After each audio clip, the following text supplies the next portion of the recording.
Hello, this is Brian Shannon from AlphaTrends.net. Today is Monday, the 28th of January, 2008. On Wall Street today, we're looking at shares of Hoku Scientific.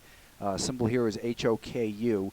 And we're looking at a weekly chart to start out, and that means that each one of these candles represents 1 week worth of data.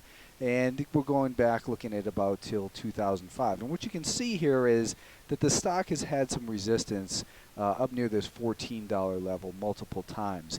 And it looked like maybe the stock was going to be able to break out back in January, late December of last year when all these solar stocks were really going crazy.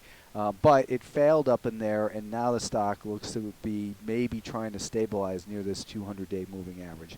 When we look at the daily time frame, though, you can see that we have a broken stock here. It looks like the buyers had their opportunity to really take advantage of the short sellers in this stock, which you can see here on this table from the NASDAQ.com that there's 4.3 million shares that have been shorted as of December 31st that haven't been covered yet.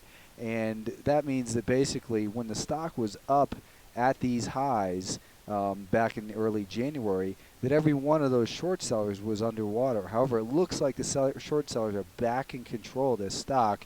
The pressure is off them and back onto the longs. So realistically, I think that the best way to look at this stock is it's a great story. It's in an industry that makes a lot of sense.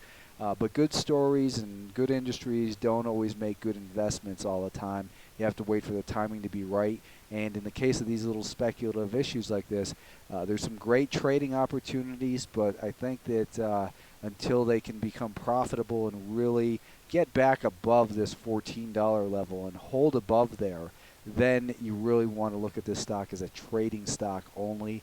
Until then, it just doesn't really make sense to own it for the longer term unless you're really a longer term investor who doesn't mind holding with a stock that may be down 30 or 40% and holding it for 3 or 4 years. To me, that doesn't make sense, but if that's you, then this might be a good stock for you at this point.